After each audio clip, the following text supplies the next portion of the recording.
I'm excited for this one. I can't lie. I'm very excited.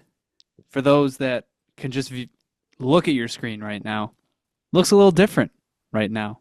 And for those that are just listening, they're going to find out it's going to sound a little bit different right now. Jesse, welcome back, man. Welcome back to the pod. Dude, what's up, boys? Thanks for having me on. It's good to be back. Do not scratch your eyes. Pull up your YouTube. You will see that it is not JP sitting across from us virtually this week. Jesse, glad to have you back. Dude, thanks for those really kind words, Christian. It really makes me feel welcome here in this very positive empty hole that I'm filling here. So I'll try to keep up the same positivity that JP always had, but we'll see where this goes. Thanks again for having me. Appreciate it. Anytime. Like our commenters have been saying, it's a cutthroat business, and JP was just not cutting it. So you had to release him. Unfortunate. We did tell him he was going to get PTO. He's not getting any PTO. No, He's going to have to. We don't do benefits here. No. We told him we do. You're either all in or you're all out. Yeah. Believe me, I'm all in. For those that have not been in the loop, the Sabre Roundtable did release a statement today. It wasn't just me. It was the entire conglomerate stating JP Aarons has informed the Sabre Roundtable that he will be taking a leave of absence effective immediately for the purpose of pursuing his fourth and final CPA exam. TSR is disappointed to hear where his priorities lie and also suspect that he is simply tired of discussing the lackluster product currently on the ice like a coward. However, the show must go on. To fill the slot that has been created in his absence, we are excited to announce that Jesse Calhoun will be taking his place for the foreseeable future. If all goes well, JP may not have a job when he is ready to return. In that scenario, he only has himself to blame. He's always got the BST boys to go back to. All right. Well, there's a lot of talent in this room right now. So don't be surprised if you do not hear JP's voice again for, I don't know, maybe until the Sabres make the playoffs. Is this the start of the Jonah Aarons podcasting tree? JP's going to start his own little startup, and then the crop is just going to continue on forever and ever. This is what we need. We need structure, and we need Jonah. He's here to improve everyone's play in the podcast field. All right, so I'll be starting my new podcast next, but don't tell Jonah that. The Christian Kowalski Show. Oh my God, I can see it now. I have one episode every 2 months, and it will be all over the place, and there will be no hockey discussed.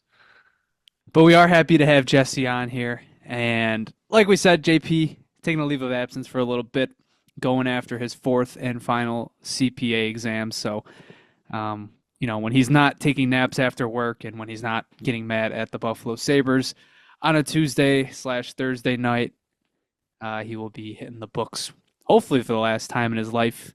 And we've just lost Jesse. Oh my God. But the lights are too bright. I think he may have thought the lights were too bright. I think JP just cut his electricity out. I Oh, think he just no. pulled the router. JP, are you listening to this live? Oh my God. Well, hopefully we can get Jesse back in here at some point. Hopefully we don't continue to have technical difficulties the whole time. But assuming he has good Wi-Fi throughout, we are going to have Jesse stick around for the next few weeks and help discuss some Buffalo Sabres hockey. So in any case, welcome back to another episode of the Sabre Roundtable. My name is Jonah. And I'm Christian. And he was Jesse. Like He's I said, gone. we'll see if he comes back anytime soon. This is not a peaceful transition of power here. No, There seems to be a power struggle going on. JP I don't know is, if JP is working behind the scenes right now. he's not going quietly into the night. Well, Jonah, you're under the same roof right now. You should go over there and, tell them to stop messing with your product. I guess so. I mean, I would, but I'm 40 minutes away and it's a snowstorm outside right now. Yeah, it's not fun out. The drive home was not fun today. No, it was not. It was not. Anyways, getting back to Buffalo Sabres news. Since the last time we've recorded, the Sabres have played 3 games, going 2-1 in those 3 games. A 4-3 shootout win versus the Washington Capitals, a 4-0 win versus the Ottawa Senators, and then a very deflating 6-2 loss versus Seattle on Kids Day. So we're going to recap those games super quickly. Give you a little bit of a playoff race update. I mean, there's really not much to talk about because they're 6 games under 500, but we'll briefly touch on that. Give you a quick Dylan Cozens and Detroit Red Wings update. Touch on the Amerks, who were tied for first in the AHL off the backs of a 7-game winning streak down there. We'll touch on some NHL talk, and then that'll even include this team stinks, who it was going to be centered around a team so that Jesse could hop in. So hopefully he's back and back online by the time we get to that segment. But in any case, before we even jump into anything, I'm going to say it right now instead of waiting till the end of the episode. Folks, it's playoff time for the Buffalo Bills. A big win against the Denver Broncos in the wild card weekend game next week.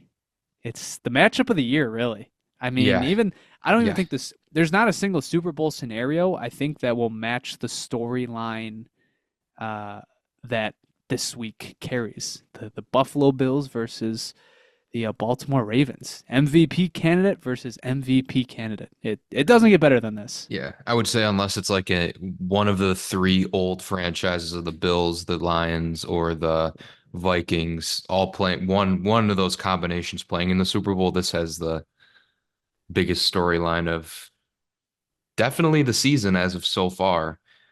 Do you think they do it? Do you think they do it? I mean, I guess, that blowout in week 4, week 5? Yeah. Like, I knew it was bad, but I guess I really didn't remember. Like, yeah, Milano was out, but I guess I did kind of forget that Taron Johnson and Terrell Bernard were both also out. And Khalil Shakir left with an ankle injury. That too. And we didn't have Amari Cooper. And there was the whole trick play thing. Oh my God, that fiasco. So, it was funny, like, seeing that picture that was going around today. Like, if just the picture of Johnson, Bernard, and Milano all in, like, street clothes. Mm-hmm. Like, yeah, it didn't play in that game.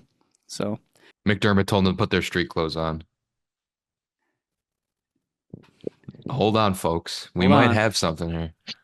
Dude, there he is. This is the world telling me that JP should still be here. Like, this is. That's what we were saying when you got. I don't think it's the world. Booted. I think JP's just trying to short your power lines. He hijacked my internet. Anyways, we were before you got back, we were actually touching on the Bills super quick. How do you think this week's gonna go? So I was actually just talking about this earlier. I mean, obviously they got destroyed by them earlier in the year, but I feel a little bit better because they have like a whole game's worth of film of what doesn't work against them. So if they should do their homework a little bit. And the defense definitely wasn't healthy when they played them earlier, and now they got a bunch of guys back. And that's what we just brought up, like that one picture going around of Bernard, Milano, and Johnson, just all in like sweatpants. So, like I totally forgot about that. Time. Yeah. I think their biggest thing is that they have to neutralize Derrick Henry. So if that is the X factor. Right. So if they have to themselves sacrifice maybe taking Taron Johnson off the field to put a third linebacker on the field, do you do it for maybe like first down plays? Do you bring out like a third down package with that? That is the guy. Like, I'd rather have Lamar try and beat us with his arm than him running all over us. The Bills fan of me said, I want it to be like an inverse of, week 4, but there's also part of me that I just want it to be like a 40 to like 45 game, just Josh and Lamar going back and forth. Like, this is the Super Bowl. Like, in terms of storyline, it doesn't get better than this. Why do we It's always the game have where Josh has to prove that he's the MVP? Right. Why do we always have like a storyline divisional round game that always ends in a heartbreaker for some reason? Anyways, that game is coming up on Sunday. So to get ready for that, be sure to stay tuned for the Buffalo Sports Talk podcast episode to drop, recapping the last Bills Broncos game and previewing this week's divisional matchup.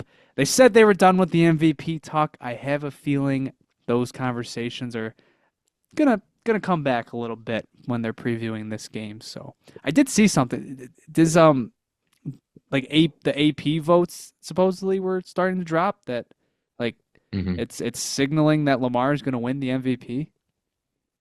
Yeah, he got Yeah. the first team like all pro. Oh, And that's I what those guess were. Yeah, that's right. I was just talking to my dad and he said only like 2 times in the history of the NFL has the MVP not been first team AP, so it doesn't Yeah. look good.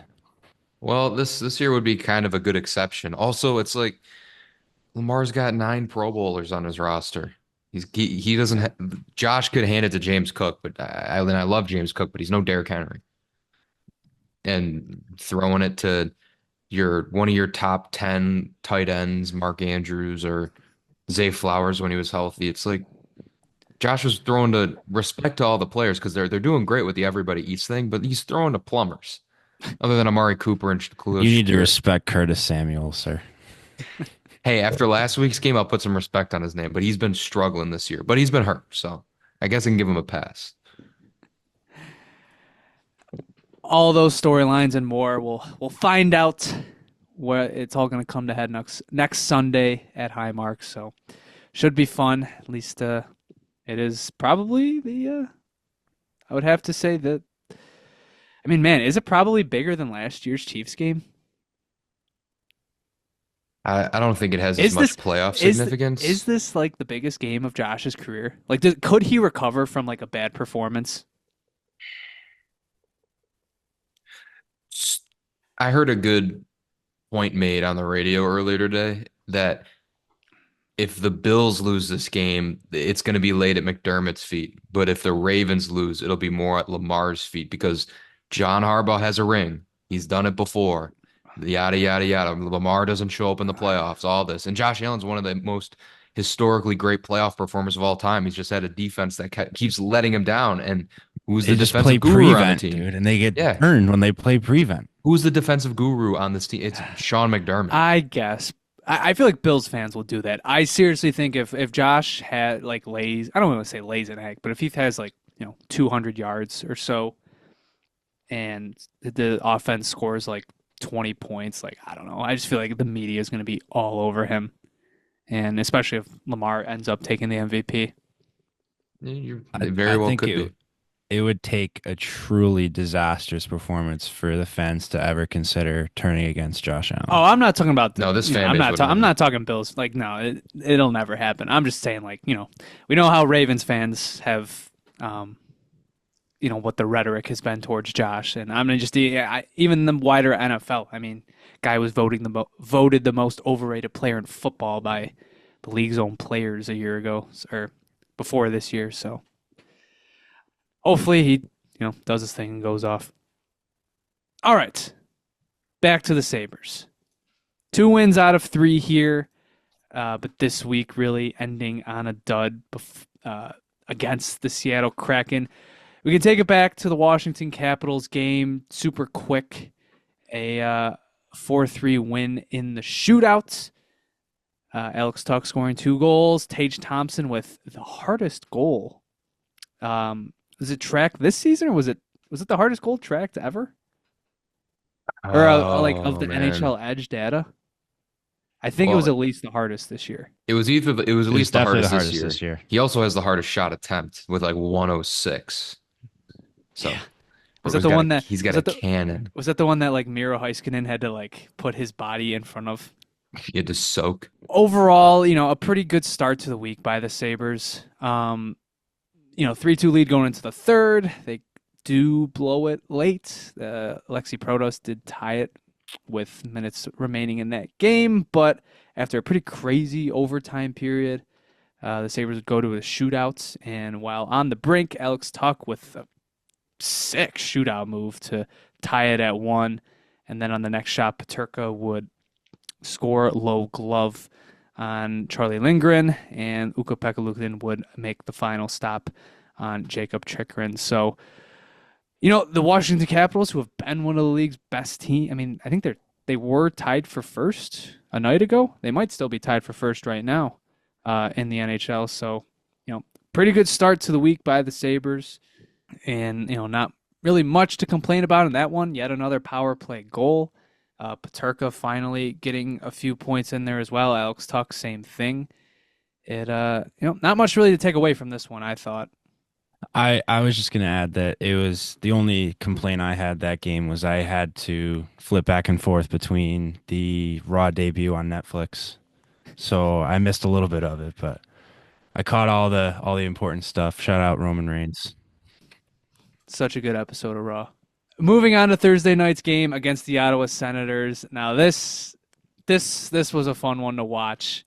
A 4-0 win, as I said. Jack Quinn scoring 2 goals in the first period, also taking 2 penalties. But the first one, getting a getting a breakaway off of a pass from a broken play and a pass from Ryan McLeod. And then the second one, hopping right out of the box in a great stretch pass from Peyton Krebs, and he would make no mistake. It was immediately 2-0 Sabres. Moving into the second period, Dylan Cozens intercepting a pretty awful clear attempt by, I think it was Thomas Chabot, and ripping one past Anton Forsberg. And then finally the fourth one, probably the most hilarious one of the game, scored by my guy Ryan McLeod, cutting middle into the zone, trying to force one backdoor, and it's just catapulting off the skate of, I think, again, Thomas Chabot and into the top corner. Just a funny sequence of events to give the Sabres a 4-0 lead. They would take that to the end of the game, and Ukko-Pekka Luukkonen would pick up the shutout, and he was busy, 35 shots by the Senators, and it would even create a stem of boos from the Ottawa faithful. What a tough week for them. World Juniors, straight to that. I mean, that's... Shout out USA, dude. I put up the jersey. That is a rough go of things for them. And don't forget class act Brady Tkachuk, best captain in the league, just burying Jason Zucker in the numbers. I thought it was like a lower back injury and he was going to be out for like a month, but comes back on the ice. I get to see him in one of his, final weeks of being a Sabre, according to a couple sources. Just a bad captain, I mean, I've made my stance pretty clear multiple times. It's just that type of stuff, like. And then, totally turtling when Dennis Gilbert went to fight him once, and then finally accepting the challenge later in the game, and he hits the showers early with like 7 minutes to go while his team's trailing 4-0. Like, it's just. You see, they're like 0-10 when he fights in a game. Yes. They actually get worse when he decides to drop. Like, surprise. Like, one of your best players does stupid shit and your team has a bad record. Like, surprise, surprise. Just the dumbest stuff. Like, again, no knock on Brady Tkachuk. Absolutely no knock. But, like, on him as, like, a hockey player. But it's just very, very dumb stuff. A nice 4-0 win by the Buffalo Sabres. And then suddenly, you're looking at the standings. And heading into Sunday's game, the Sabres are 6 points. 6 points out of a playoff spot. Somehow. Games played be damned, points percentage. We don't need to look at that. But heading into Sunday, they were 6 points out. And we get to the Seattle game. And the Sabres probably have their best start of the entire season, outshooting the Seattle Kraken 16-3 and scoring 2 goals in front of a pretty packed house on a Saturday matinee. I was there. Christian was in attendance. God bless his soul. A pretty as ideal of a start as you could get. You could see it coming again too. It was like the Colorado game. You could just see it happening. It was more sudden than the Colorado game. Like the Colorado game was more of like a gradual, like, oh, this is definitely going to happen. And it was also Colorado. Like, right. This is a Seattle Kraken team who, aside from Joey Decord, stinks. Like, they have not been good. So it was we had a fantastic start, and then we gave them a period back, and I'm like, all right, even battle going into the third. Come on, we're at home Saturday, kids day, and nope, they lay an egg in the third period because they hate the children. Before we get to the third period, can we focus on the Seattle's opening goal where Dennis Gilbert tried a no look between the legs pass to the slot? You are not Tage Thompson. Like, like I'm just saying, like there was it was very quiet. Not a lot of people were poking much at that. All I saw was the Jacob Bryson putting the puck in his own net later in the game. That was pretty bad. Oh man, I don't think there was enough people. brutal seeing that one on the jumbotron. I don't think there was many people discussing Dennis Gilbert's no look between the legs pass to the slot. I mean, God, No, Jonah, because he could fight. He's a tough guy, so he he had another has to fight. stay on the He had ice. another fight. They're undefeated with him in the lineup too, so you're not going to say anything bad about him. You are right. They are still undefeated with him in the lineup. You are definitely right about that. I'd keep playing him. The Sabres may never lose again when they have Dennis Gilbert in their lineup. Anyways, we get to the third period of that game, and as Christian said, the wheels completely falling. Well, actually, the Seattle did tie it going, before the third period. It was about 60 seconds left when they tied it, just a point Yeah. shot, and Luukkonen couldn't get across in time, and there's a man left in front, and that's how it would be tied. But yeah, going into the third, it's okay. Hey, you know what? You had a bad period. You're still at home. You were pushing play for the entirety of the first, parts of the second. Just go out there. At the very least, you got to get a point. It's Seattle. And they completely fall off the face of the earth. Capo Caco scores twice, although I guess he scores twice. Who did Jacob Bryson put in the goal for? I don't even remember. Who did they even It credit wasn't that it to? wasn't Tanev, right? No, I can't remember.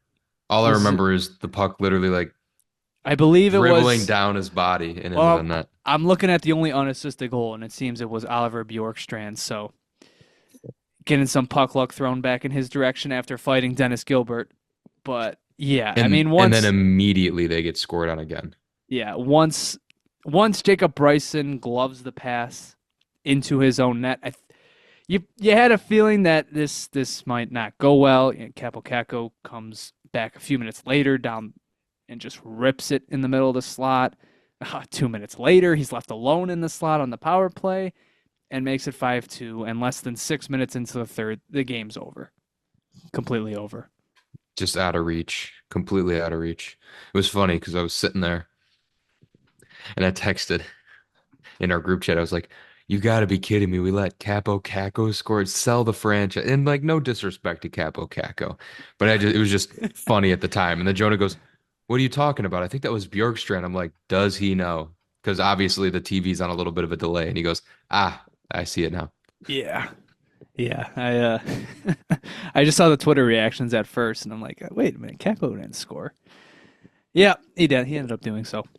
Brandon Tanev ices the game even then, Sabres barely got anything going with the net pulled. And 6-2, and the kids go home crying, probably never wanting to wear a Sabres jersey again, asking their parents why they brought them there. Just a terrible time for everybody involved. There was a mini saber tooth, and that was pretty cool. There was a mini saber tooth. That was kind of sick. Do you think he was taller than Cole Caulfield? Yes. Ooh. He was about like, I want to say he was 3 feet tall. So what is that, like 2.5 feet taller than Caulfield? Yeah. Okay. Just Yeah. about. Oh yeah. He's got him beat. Christian, the Seattle Kraken have never lost to Buffalo at home. I hate that franchise so much. Anyone who knows this podcast and anyone who knows expansion teams, they're a thorn in my side, and I hate them. They don't know what it's like to be a suffering fan. And I mean, like, Seattle hasn't had that good of a start, but like Vegas, come on, give me a break. Like just a totally unrelated side note. What happened to Andre Burakovsky? I just saw that was his fourth goal of the season. I thought he was good. I'm checking He up his was stats. Like nice. He was nice he had in 3 good Washington. years with Colorado, and then now he's 39 points in 49 games in his first year in Seattle. Then he had 16 last year in 49. Now he has 16 again in 41 this year. Like I thought he was. I remember him being way better than this, but that's just me. A player on the downswing? Sounds like a future Sabre to me. Dan Bilesma effect. Jesse, I gotta ask because it's a long running debate that we have here. What do you think about the Seattle Kraken's jerseys? I don't hate them. I feel like they could be better, but Damn, Thank there's you. definitely worse. But JP would they're back not. me up here. I think This they're friggin' is why sweet. we brought They're you among the on, best in the Jesse. league, man. This The away this is jersey- why you're here. You have hot takes, and your takes. Well, okay, so what I'm going off of here is a picture of Brandon Tanev in it, so it's not the best look. You might want to pick a more flattering picture. Yeah, but the dark ones are nice. See, I'm the opposite. I think the white one. I think the dark ones, that navy color, not Yeah. the greatest. No, I think the white jerseys are better than the dark ones. I am 100% on board with that. Are they both still bottom 5 in the league? Yes. You cannot find me. I don't know about You bottom cannot five. find me 27 teams that have better That's a- jerseys than the that's a Kraken. bit They of a have stretch. 3 different shades of blue. It's not that hard. Good. That's unique. It's not good. And then the weird red, little mini red stripe in there. Like, Dude, the logo's got a red eye, so you got to put red in the I was jersey. gonna don't- say, look at. I mean, I don't like think it. I don't think we're a franchise that can really talk about random red in the logo. I'm a traditional NHL jersey purist. And I don't like it. I just don't. Did you like their Winter Classic one? Those are the only ones I will say I did like. I was gonna say I liked the I just saw that Winter one. It's Classic good. ones. There were still different shades of blue, so I don't know. There's no correlation here. I think you got the expansion hating What glasses. about this on. reverse retro one though? This one's brutal. Well, I just remember they had their reverse retro in their first year, and I just sent it to you guys, and this might be one of the worst jerseys I've ever seen. Yeah, those All are right. ass. That's Those but are that's so what, ass. That's what Christian thinks the regular jerseys are. No, the regular jerseys are way better than that. Exactly. I just don't. I don't know. I don't get the appeal. And you know what? You say that you don't like the colors, but you like the Winter Classic ones are the same colors. Is that true? Yes. But will I bend the facts to fit my narrative and push my agenda? You're goddamn right. I'm going to. There's way more red in the Winter Classic one. And I like The that. logo is red. I like the when it comes to the striping and the actual logo in the Winter Classic one is better. That right there kind of makes it, but also the actual striping of the jersey is better. It In the shouldn't in the work, but it regular does. one, it's like I don't know what they're going for. All different stripes, like sizes and shapes, 3 different colors of blue. Is it a cool blue like the teal and stuff? Yeah, it's cool. Navy, it's nothing crazy. The other blue, whatever. And they're an expansion team, so screw off. Do you notice how much more time we've spent on the jerseys than talking about the actual game? Because we don't need to talk about none of that. I could talk jerseys for hours. Oh yeah, me too. We should just do just a jersey episode. Yeah, you know what? We should one of these times. We would never be able to do that with JP. JP would be like, let's talk about the team. It's like, no, let's have some fun for once. This is what JP does. Let's talk about the team. The Nah, fives are screw so that much noise. higher. You guys would lose me though when you start saying that Toronto and Tampa have the same jersey and stuff. I would probably get mad. They do. They literally do. I know. Yeah, they do. Is He this the puts blue? he puts the Tampa jersey in the top 5, the Leafs in the bottom 5. Like, Is the there might blue be a little bit like? of favoritism there. Is the blue even like a different shade of blue? Is it the? I think it's gotta it be the is. same. I think it's different. It's slightly It's- yeah. different, but it's different enough. Well, it's funny know because that- we're all ignoring that those two are the same, but they're also just a ripoff of the Red Wings. But it's What better because it's blue. the jersey pattern? Yeah, well, yeah, it's the exact same as the Red Wings. Oh yeah, yeah, it is. See, this is why we need good striping like Seattle. Good, It's unique, too new. random, So man. What do you mean too you're random? more I unique don't like it. Yeah, than everything's way too recycled today. Like you know how I am about black base jerseys. Like it's so boring, I mean, the Tampa black alternate is insanely nice though. insanely boring. It's so It's like it's clean. like it's like It's the so opposite clean. of the Detroit reverse retro when they just went with a white jersey, like a practice jersey with a Though gray stripe on it. like Oh, though that somebody got was paid to design that. Someone got fired after that. there were some horrible reverse retros that year. Yeah, And a that little was side note with the you know what is unique? The Sabres jerseys. You know why? Because good friend of the show, Derek, always gets on. He always says it always throws him, and he doesn't know why they did it. But the blue and the gold on the base of the jersey, the striping is opposite of the sleeves, and I think that's sick. I like that. I agree. That's good. It's unique. We need more of that. Chicago had the same exact jersey too. The Detroit and Chicago reverse retros were the same. Just Chicago had like white in it. I just blocked that year out of my head, man. I don't know. I just The white goat head, I forgot about that. those Oh were so yeah, bad. Those were They so did like bad looking the back white on it. gloves with the white pants too, So right? bad. I How they wasn't a didn't huge fan. how they didn't do a blue slug is just beyond me. All right, enough jersey talk for now. Maybe a little bit more in the future, but so a pretty deflating loss by the Sabres, no doubt. Forgot we were talking about that. Yeah. Sorry. Terry Pegula was in the building with Kevin Adams. Yeah, he had a front row seat to that one. Before we even touch on that, little tidbit here. So 32 Thoughts comes out this morning, and Elliot Friedman was talking about the Kraken. Their CEO went on this road trip with them. So he was in the building against Buffalo and when they got thumped by Detroit the next day. And they were talking about how, like, oh, it's not a normal thing. It's kind of like how Terry Pegula went to meet the players. And Elliot was kind of interjected. He was like, well, here's the thing. I'm not so sure that he met with the players. So all that reporting that Terry Pegula was headed to Montreal to step in, even give them a little bit of encouragement, that might all not have been true. Doesn't sound like he gave the players much of a speech. Like most other times, I would assume that Kevin Adams was the one leading the conversation, or somebody else was, which is just so hilarious that all that you think about how like insiders talked about that meeting, that clearly they tried to leak that Terry Pegula went in and tried to give like this season-saving speech, and instead it sounds like he didn't do anything. He just sat in the corner.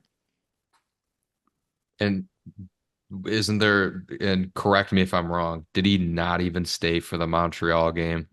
Who knows? I mean, there was no like they didn't show him on camera at all, which like you think Okay, it but was there the was biggest storyline in the NHL that like he was going to be there, and there we just wasn't have even a no rumor video. thrown around that like he Who didn't stay. knows? It's all speculation. It's all speculation, but it's just dumb.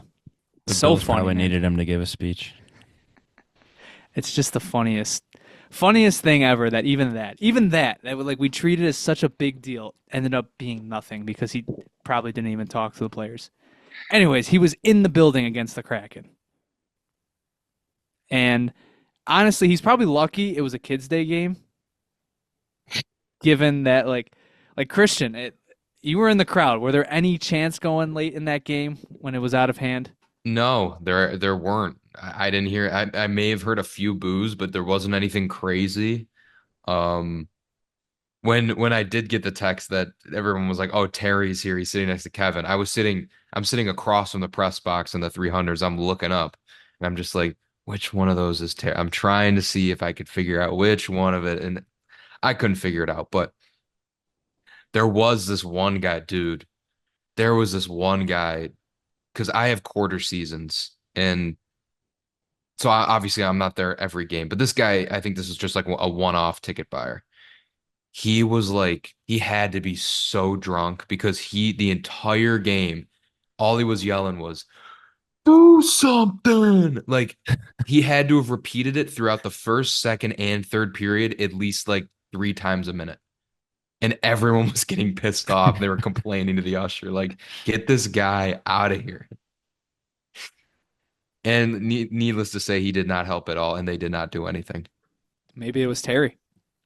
How many inflatable palm trees though? I didn't see any. I didn't see any palm trees. Did they take them away before we could get to the seats? You gotta like deflate them. You gotta keep them in the wrapping. You gotta keep them under your jersey and then You break gotta them out and you gotta blow them up. you have to hide them in the paper bag that you're gonna throw over your head. You hide them in there, and then you just take it out. It's like a Sabres mini pack, but just like all negative, like all negativity. Uh, the family of 4-pack. So yeah, not a great day for the Sabres. Their owner got a front row seat at that debacle, and it's kind of funny to think about. Like that would probably be one of the worst losses of the season if it wasn't this season. Right, yeah. If it wasn't, if we weren't on a 13-game losing streak and all that other nonsense, yeah, it probably would have been one of the worst. And currently, looking at the playoff picture right now, the Sabres are now at 9 points out of the playoffs. The Columbus Blue Jackets securing that second seed right now, that's awesome, dude. I hope they get in. They're the team I'm rooting for. Like, if anybody deserves it, God damn it. Like, I don't want it to be Detroit, who, by the way, has rattled off 7 straight. Definitely don't want it to be Ottawa. No thanks to Montreal. Like, give me Columbus and I don't know, whoever, whether it's Boston or the Rangers or Pittsburgh, they can take the other spot. Columbus does do notoriously well in the second wild card spot, so they could probably do some damage. They are dangerous. So yeah, the Sabres are currently 16, 22, and 5. We just recently crossed over the halfway point of the season. Ugh. Man, I don't even know. Is that like a 7? What even is that point pace right now? It's got to be like 73. God, brutal. Brutal stuff. Do you want to hear something disgusting, though? Like good disgusting or bad disgusting? I'll just say it. The Pittsburgh Penguins, 2 points out of a playoff spot, minus 34 goal differential. That's crazy. The Well, Boston no, we saw that Bruins- last year, though. The Boston Bruins in a playoff spot, minus 26. Insane stuff. They could so easily be in a playoff spot right now. Dude, if it was so funny listening to the pregame 2 days ago now. They were like, if you lose 9 straight, if you lose 8 straight, and the other 5, maybe you go like 3-1-1. You're like right there in You're it right there. still. I think the cutoff line is at 87 points right now.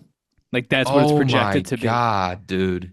And you're not even in you're 4 points clear of the next team. Like This what? franchise is so cursed, dude. It's the most cursed franchise in all of sports, besides maybe the Jets. Insane. We can get James Higgins though, so that's Be good. nice. We're gonna Be probably nice. gonna have to pull out the prospect profiles pretty soon, man. Like, this is bad. All right. Before we get off of Sabres talk for today, it's America's favorite segment, and it's Jesse's first time doing this on air. It's the Concernometer. The Concernometer. Christian, what are we at? I was at 10.5 last episode, right? Can I go?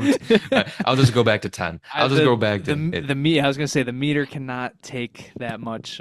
No. We'll stick it right back at 10 because what isn't there to be concerned about at this point when the playoff pace is 87 points and you're not even in the conversation? How is that possible with this team? They're not supposed to be bad. 10. I would pretty much have to agree. God, this segment is getting so redundant. Like, I just want to change my score just to like make it interesting, but it's like I can't. I really can't. If they win 4 straight games and break that curse of like 2 years not winning 4 straight, I will move it down to a 9. You know what? They went 2-1. Power play's looking pretty good. I'll give it a solid 8.9. Okay. Dip it under 9 for once, just for the hell of it. So I'm gonna do a good score because it was a good 3 game run for a couple guys that I'm not high on at all, which are Alex Tuck and Jack Quinn. So I'll go a 2.2 in honor of Jack Quinn having a good couple games Whoa, finally. okay. 2.2. 2.2. Wait, we're on way on the other side. You're You're like gonna have to JP. you're I'm gonna have to explain yourself when we post these online. Look, I'm trying to keep a positive mindset because I'm told that's who I'm replacing. So it's a positive start. I'm happy to see where it goes from here. You bring up a good point, though. Jack Quinn, obviously, 3 goals in his last 2 games. Starting to look a little bit better. I still think he's slowly. I think the 5v5 play is still kind of ramping up, but they seriously might have found something with this power play. I mean, Tage in the bumper and just having him circle around the ice over time has, like, really worked. It's, like, one of the few things that looks good about the team right now, so Yeah. I like that, and I don't hate giving Quinn a little bit of props. I know we dump on Kevin Adams a lot, and he deserves it, rightfully so. I do like this philosophy of, trying to give these guys like every opportunity because Jack Quinn, he's been heating up, and it's good to see that Jack Quinn is still in there. But At this point in the season, like the guys in the room still think they're playing for a spot. It's like when you're even trying to like every season there's stuff to look for as the season winds down. Like even last season it was, hey, like maybe we have our franchise goaltender, and even, Peterka was the one guy playing well all season. It's like this year it's tough to find those positives, but at the end of the day, when shit goes south, it really is just like, hey, the young guys, if they look good through the end of the season, then, it's something to build off of. And I think given where Quinn, Power, Peterka, where they've been all season long, and, Benson, Kulik, they've been so good this year. It's like, mhm, it's something to root for at least. Like at least you want the right. good young players to look like good young players. Look at this. I turned this into a positive little rant, and we're And he really is looking good now. He Looking good really now. is filling in for JP pretty well. You can I gotta change your admit. answer, Christian, if you want. You can Oh bring it no, down a I'll little turn this negative real quick one more time. more. Um, So what I was also getting at was the one, and it sucks to say this, but the one constant we're getting out of this entire season is you're not getting enough out of your second line center that's making $7 million a year. That's the one guy I could point my finger at and be like, I've seen the same player this entire season. Here's the JJ funny thing. Peterka's had his ups and downs. He's no longer your second line center Ryan as of McLeod right now. Which is doesn't help. I mean, look, Tage Thompson once again fighting through an injury, which has become kind of a prevalent and consistent thing throughout the past few seasons. So they're kind of making do with what they can with that top line. So yeah, you wish you could see more out of Cozens, and sometimes he flashes. Like that goal against Ottawa was really nice. He had a pretty decent game that night. Other nights, not so much. Like he was really, really bad against Washington. We didn't really mention. I mean, 2 of those goals were sort of on him. When you talk about the rest of the season, like it's tough to try and talk yourself into positive storylines or just things to look for. But I feel like you want that to, at the very least, like, hey, you want Zach Benson to keep playing well. You want Yuri Kulik, who we neglected to mention is now week to week with an injury. You want him to continue to play well when he gets back. And Quinn, like, hey, even if you're on the trade, these guys train, and which is fair. Like, we've, Dylan Cozens has been a popular topic of conversation, and we're going to touch on it even more in a sec. You at least want these guys boosting their trade value. If nothing else, you want them to play good so that they can fetch more. The answer is in the room, though. There's not going to be a trade. The answer is in the room. No help is You coming. don't need it. You don't need it. Yeah. The answer might be in this room right here, this Zoom room. It might be here Look, man, somewhere. that maybe it was all fabricated, It's the big woke fake news media. Just putting words in Terry's mouth. Maybe he said like, "Hey, I'm gonna do everything I can to get you guys some help. I'm gonna put all my resources into boosting this team." And we're gonna Meanwhile, they're go going. trade for Burakovsky. Meanwhile, they're going 11-7 this entire week. All right, I think that's enough for today. So what we got? 8.9 out of me, a 2.2 out of Jesse, and just out of 10, Christian. Unless you want to revise that. 9.9. I'll give him Let's some go. props. There you go. He got I'll one give him some go. props for having a good week. The That was for Seattle game. JP. That was If for they had a JP. good We yeah, did it, Mike. JP. If they had a good Seattle game, The I may conversation have would be came down different. more. It would have been a Yeah. different conversation. It's just the You'd fact probably be that down to like a 4 if they It won still would have been 62. 7 points out of a playoff spot. That's okay. It's half a season left. All right, but moving ahead here, looking at the rest of the week, the Sabres are off till Wednesday against the Carolina Hurricanes, and then they play Pittsburgh on Friday. Moving on.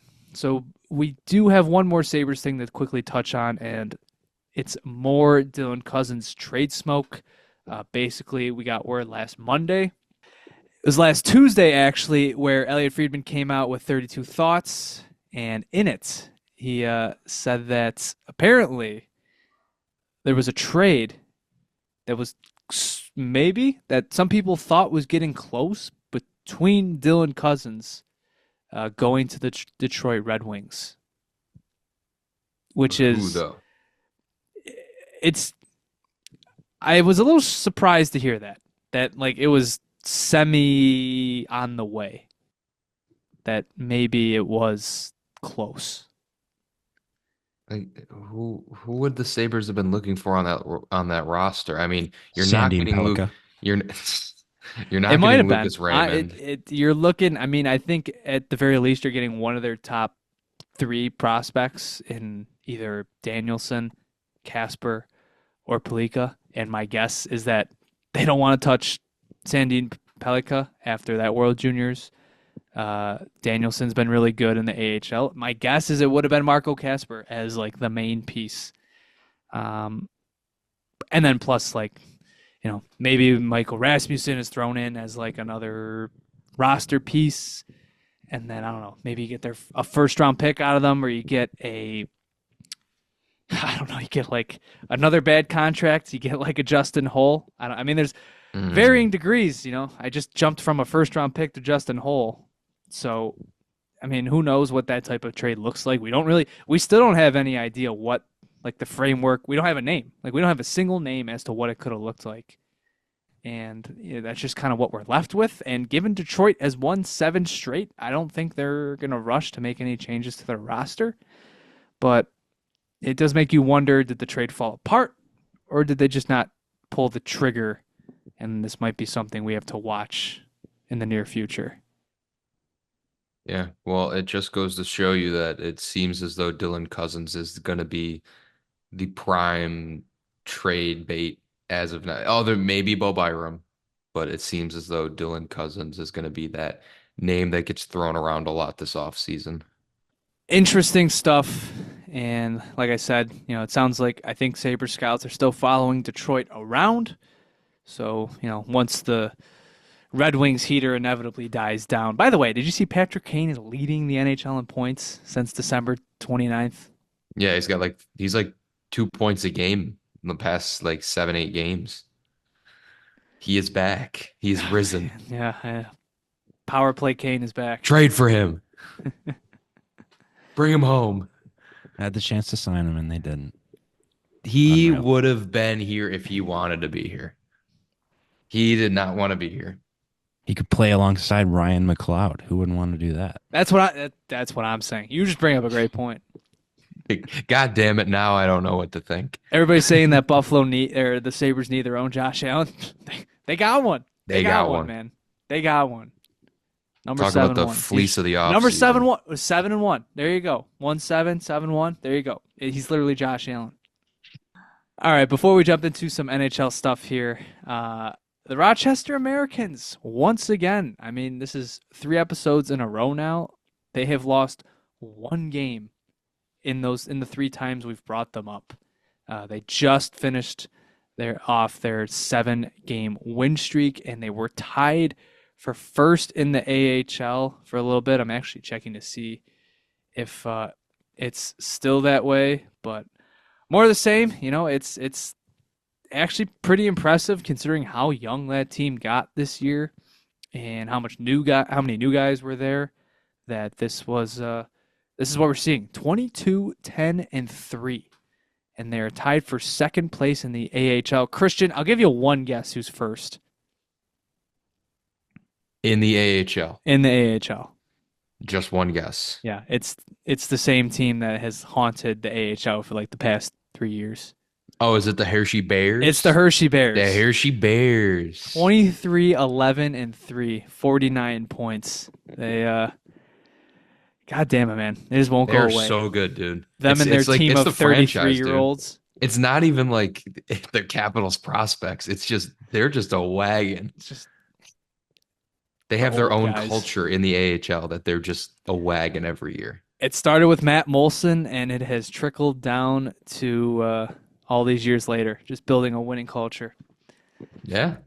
But fun stuff. Fun to see the Amerks at the top of the league continuing to play really well, and hopefully we get to see more of that and maybe even a long playoff run here, especially if Devin Levi stays down with them.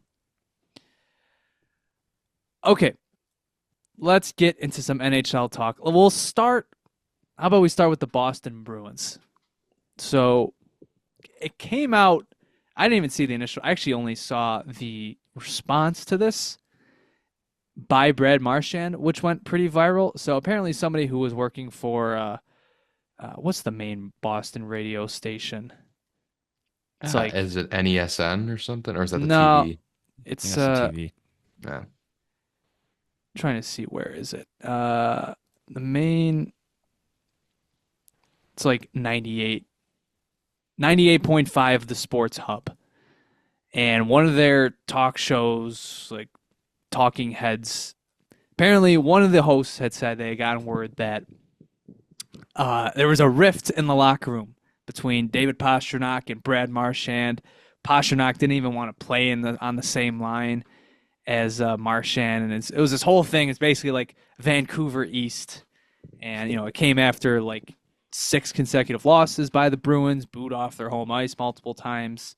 It's very funny to see how like other markets treat that. Like it's the end of the world, and for Buffalo, it's just another Tuesday. And Brad Marchand I think we don't care anymore. And Brad Marchand is asked about it in the media, and he kind of lit this reporter up, saying it's not true whatsoever. The guy's clueless. He's a hack. He's got no sources whatsoever. So funny to see that sort of response from Marchand, and just totally down it. How I joked about how it was Vancouver East. It's a very different response. How Pettersson and JT Miller just kind of try to play it off, whereas Marchand's just like, that's just not true. And you should say, though, and he's like you're wrong and you should lose your job. I will say though, this is the Bruins the past like year or so. They haven't been strangers to media controversies, like the Swayman stuff. Well, I mean, like the Swayman stuff, yeah, that was bad. I mean, that was the organization. I mean, like Cam Neely he's always been a very vocal voice within the organization. He's very brash. The Montgomery stuff. Yeah, I never heard a peep from them. They just won hockey games like a few years ago. Now it's a little bit of rocky waters, and you don't have much in the pipeline. They got nothing. They have nothing in the pipeline at all. Yeah, Fabian Lysell. They got Oliver Wahlstrom. Oh my God, give me a break. You bring that retread back just because he had a sick goal when he was a kid on their home ice. Everyone's seen that video. It was pretty cool. It was sick. It was. That was like, I don't think I could do that. That was one of the first viral hockey videos I saw. Yeah, it was pretty sick. He's more talented at 10 years old than I think I ever will be in my entire life. No, you're right, though. It's definitely, I mean, we talked about it, the Bruins minus 26 goal differential barely clinging on to a playoff spot. They're out of it by points percentage. They're not even top. They'd be the 6th seed in the East by points percentage, or 6th in the wild cards. Like 6 teams would be above them. It's not going well there, and it's just adding fuel to the fire. Clearly, some people are trying to create narratives in that locker room to try and explain why that franchise is nearing their slow descent towards the basement. It's been a long descent. I was calling this years ago. It just hasn't happened. They got top end talent though. They got it. If they were smart, They got and one. They want- got one. Because even Marsh, he's not having a good year. That's But like kind of the crux of this whole conversation. But yeah, I know. But like, I feel like the rest of the NHL doesn't really know that yet. It's like if they were smart, they should just start selling off pieces. It's just not going well, and that's well, you hate to see it. It's funny. Maybe it worked. The reverse psychology. None of us wanted to pick Boston's downfall in our division preview series, and now it's starting to come to fruition. You hate to see it, Jonah, but at the same time, You love to see it. you absolutely love to see it. Just the one funny thing from the Pasternak stuff was when he scored the OT winner, and I saw like the clip of it on Twitter, and like the caption was "Known locker room cancer. David Pasternak scores the game winner for Boston."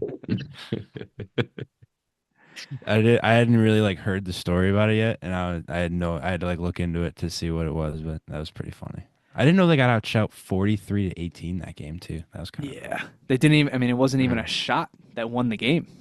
It went off of a skate and picked top corner. Moving on from one hate-filled city to another, Cutter Gauthier made his return to Philadelphia after requesting, or I don't know if it's requesting a trade or just telling them he wasn't going to sign there and getting traded to Anaheim. And that was pretty brutal. Like, that was JT coming back to Long Island levels of hatred. That was fun to see. We have not seen that level of hatred in a minute. Philadelphia fans being hate-filled? I never heard of that before. It's tough to call that a request to trade. He pretty much forced out, and Yeah. it was poetic. It was a poetic game, really. Yeah, Anaheim getting shellacked. What was it, 4-0? I think it was 6-0. Travis Konechny at one point going up to him and says, "I'll effing fight you. Like, I'll do it right here." It was funny to see Tortorella post game just being like, I don't try to get into that, but at the same time, it's was Gauthier the one that like made up a story about Tortorella like talking to him or something? I remember, I think it was Gauthier or it was someone. He was like, Tortorella came up to me at the draft. We joked around, and Tortorella was asked. I think it was Gauthier, and then they asked him. He's like, "Did you ever talk to Gauthier?" He's like, "I've never met that kid in my entire life." It's like, who is that? And how about Drysdale having like a career game too? That's the poetic. icing on the cake. That's poetic. Drysdale, who like he really hasn't been great in Philly at all, and being able to find the back of the net on that night is just that type of poetic stuff. Very, very funny to see. A lot of FU Gauthier chants, a lot of exactly what you'd expect from Philly. You hate to see it wasn't their kid's day. Yeah, you hate to see it, but at the same time, you absolutely love to see it. Some quick extension news here. Ridley Greig was signed to a 4-year, $3.25 million per season deal, so he'll be taking slap shots on the empty net in Ottawa for the next 4 years past this one. Probably the somewhat basis for, I would think, a JJ Peterka extension. I feel like that's kind of where they'd settle. I feel like Quinn... Yeah, it's a good wheelhouse. Jack Quinn, I feel like we're looking at like a 1-year, 2-year deal at most. Peterka, he's still getting points. I feel like that could maybe be what we see, maybe more upwards of like $4 million. Yeah, but don't hate that deal for the Ottawa Senators. Closing out NHL news here. It was a main topic of discussion on here about the outdoor games, how to fix the Winter Classic. And shortly after the next two outdoor games were announced, both of which taking place in Florida. The Winter Classic is going to be hosted by the Florida Panthers against the New York Rangers, and then the Stadium Series is going to take place between the Tampa Bay Lightning and the Boston Bruins. So, initial thoughts on that? Well, so funny enough, I was doing a little research and I looked up, just to make sure, what temperature water turns from solid to liquid in. It says 32 degrees Fahrenheit. And then I looked up the 0 average degrees temperature Celsius too. or 0 degrees Celsius. I looked up the average temperature of Florida. It's usually like 60 to 70 degrees. So I don't know, man. It might be more of the big woke media trying to spin narratives saying that solid ice could exist in warm conditions. I don't, The technology they're going to need to pull that off is definitely going to be impressive. But yeah, they've done it. moving away from jokes. Yeah, it is very difficult to do. I mean, they've done it in SoCal, so they did it in Nashville 2 years ago. It can't be that far off, right? yeah, Carolina got one. It should all be avoidable if you just put it in Buffalo, you know? We deserve something nice, right? I'll give them somewhat. It's kind of a bad look now because the Rangers have been one of the league's worst stories. They got the right idea with the Panthers and the Rangers. I think they were just a year off. Like those are two teams that obviously just met in the conference finals this year. Even if it was the Rangers and Lightning, like even them, they have some recent playoff history, so it's better. Tampa and Boston, I don't know. I think that's, first of all, Stadium Series, immediate eye roll, another outdoor game. But those two, I feel like that's just I just feel like that's a bad matchup. I mean, Boston on the outside looking in, and like, I don't know, like the Florida series was right there. It was right there. Florida versus Florida. It was right. Like if you're going to go with it's the your Florida perfect gimmick, Winter Classic. if you're going to go with like the total like inverse of a Winter Classic, it's right there. Florida versus Florida in Florida writes itself. Both teams are still doing great. Man, Can't beat that. I don't know. Could have been so easy, and then I don't know. Even the Rangers and Boston. Like if you want that as your Stadium Series, whatever, have that. Well, are we surprised with the NHL at this point? Well, we touched on jerseys. What jerseys do we kind of want to see for these games? If I was a Florida Panthers fan, I'd want the old Panther with just like the throwback. Just go back to the throwback. Those reverse retros that they had though with the palm tree. Oh no, those are fantastic. That sort of look like that is basically like a Sabres logo. Classic jersey. It's like the Sabres palm trees logo.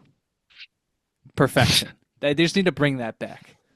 The Sabres should bring that into their rotation. I do seriously think that's the best jersey the Panthers have ever worn, though.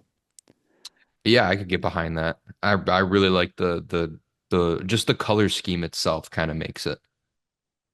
It'll be interesting to see what Tampa does. 'Cause they had that Stadium Series jersey 2 years ago. I was a big fan. I hope they try something like new, like a new like sort of like don't do the '04 logo and then don't do the modern one. Like I want to see something like really cool. Need like 6 shades of blue, a little red in there, and then you'll be happy. Yeah, we will not be buying that. I hope they go all out. Boston, I don't even know what you do with that at that point. Feels like all their bases have been covered. Cocaine Bear. Bring back the cocaine bear. They just brought back the cocaine bear, though. That's the thing. Put more cocaine in his system and bring him back. On a white jersey. Yeah, and who are we missing? The Rangers? I mean, same thing. It feels like. Who cares? What else do you even do with them?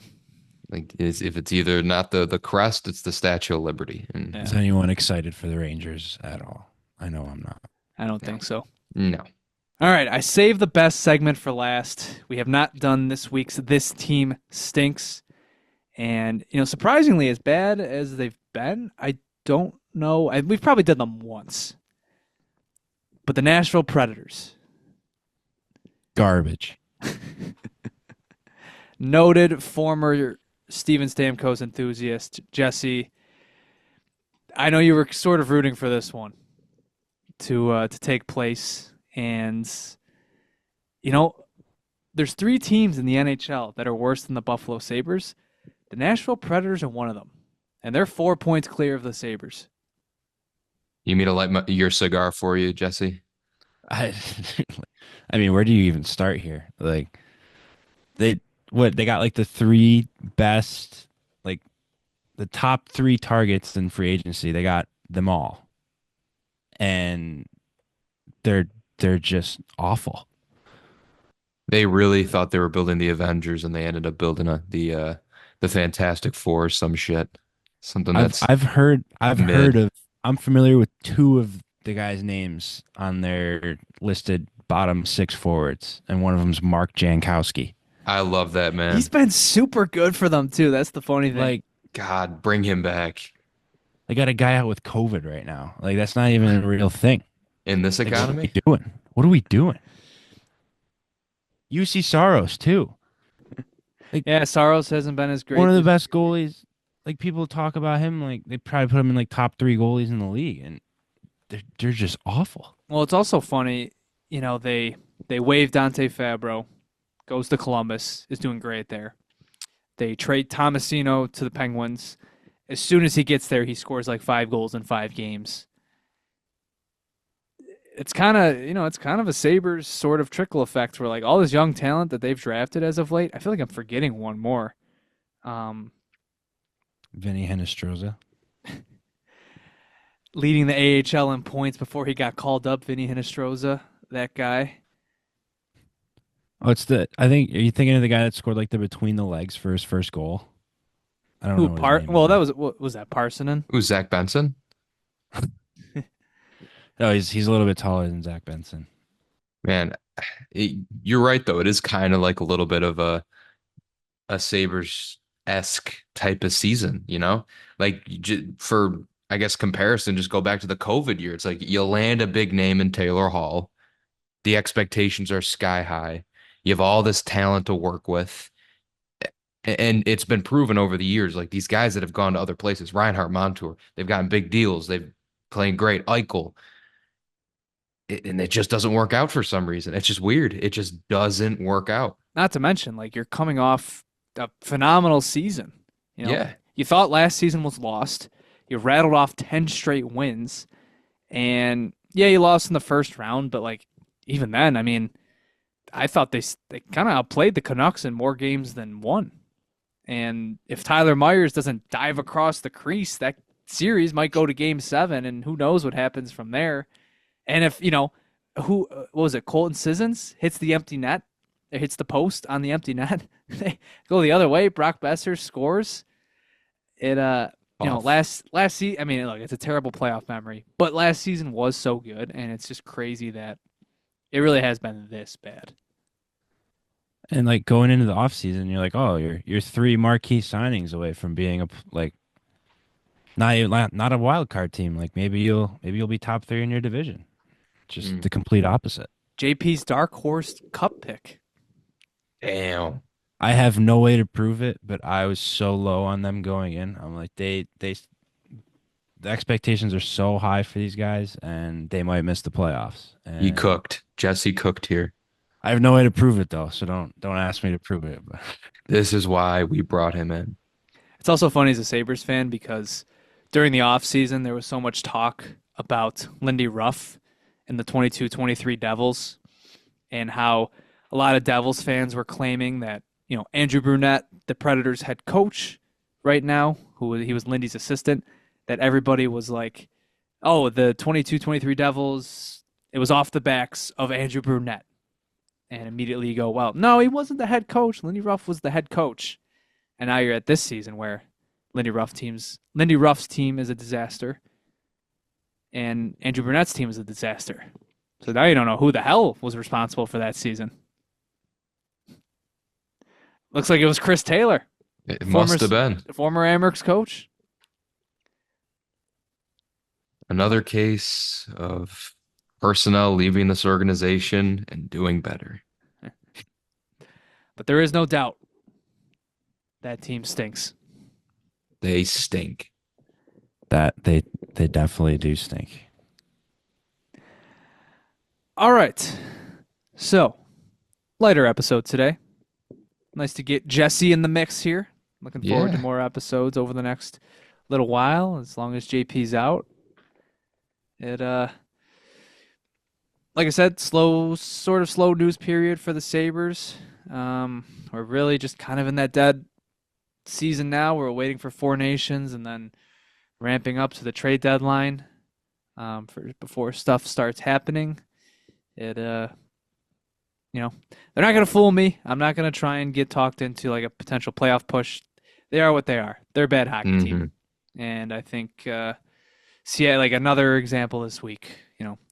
Okay, you beat a good team in Washington. You beat a team sort of on your level in Ottawa. You start great versus Seattle, and it just all falls apart. Just And falls apart on you. It's the same script, and you get knocked back down, and just not going to try to build myself up with this team. No.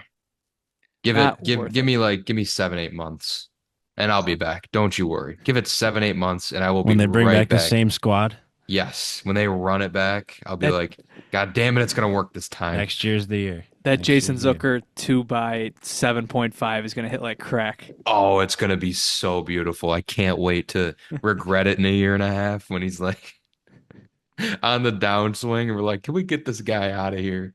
It was a good story 2 years ago. No, but realistic realistically, I want them to re-sign him. I hope so. Do you think it happens? Because I'm on the train that he gets traded at the I deadline. don't know, man. I don't know. Like, they walk into the room.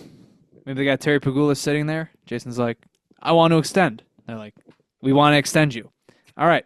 I want to bump in my pay. All right. Close the door on your way out. Could you lock it, please, when you leave? Thank you. Go sign for an Eastern Conference team and win the cup next year. Jason, could you just sign the book Dude. in the lobby when you leave? Jason Zucker just screams Tampa Bay Lightning. Yeah. He screams it. A nice little like 5x2.5. Like lock him down long term for a super low AAV. That's where he's going. 100%. Tell me I'm wrong, Jesse. Tell me he doesn't scream Tampa to you. I got no comment on that one. Dude, if his market value is 2.5 per year on a good team, I am completely okay with giving him like $4 million for 4 years. Give him a 4x4. Yeah. I don't know. It's not like we don't have the cap space for that. Right, exactly. And it's You're going not up to using it. 97 million. It's going to be going up. That's the funniest part about all this, like Owen Power Exhibit A. It's like, oh, he's getting paid $8 million. Well, they're not spending to the cap anyway, so what does it matter? You give him another 8 and still be under the cap limit. So. That's true. Oh man, oh man. All right, we won't keep you around any longer. Like I said, Sabres versus Canes on Wednesday. Maybe we'll talk to you after then. If not, we'll talk to you after Sabres versus Penguins on Friday. And actually, I'm trying to think because Bills play at 6:30 on Sunday, so maybe we talk to you that afternoon. Maybe not. I don't know. Definitely won't talk to you that night unless I don't know. Maybe they lose and we just need to hop on, blow off some steam. Just start yelling at the Predators again or something. Who knows? We'll do our Christian. We'll do our own BST episode ourselves. We'll have them sit out. We'll record for them. Make disaster class. We'll make our own hot takes on the Bills. All right. We're gonna get out of here. If you want to follow us on Twitter, you can follow us at the Sabre Report. Also on Instagram, TikTok for I don't know, maybe another week. Apparently. Also on YouTube at the Sabre Report. Be sure to like, share, and subscribe. If you want updates for the pod, you can follow us at Sabre Report Pod. Go give Jesse a follow at his Twitter at Jesse Calhoun 11, I believe it is. I've been getting active on it. I know. We all have. It's been the same username forever, but it's been good though. I don't know how to switch it. Got to get the personals a little active out there too. Yeah. Can't hide behind the just the TSR logo for. Yeah. Can't hide behind the crest forever. I went at a couple Canada fans after the World Juniors. Did you? I didn't even see that. Yeah. I think I deleted some of it. He regretted it the next day. Yeah, it's like, shit. I did. But yeah. Well, folks, be sure to go give our new co-host a follow, and be sure to unfollow JP. No, I'm just kidding. You don't gotta unfollow JP. He's gonna make my internet horrible like permanently if you send a mass unfollowing thing on him. All right. We'll see you folks next time. Take care, and as always, go Sabres. Go Sabres. Go Sabres.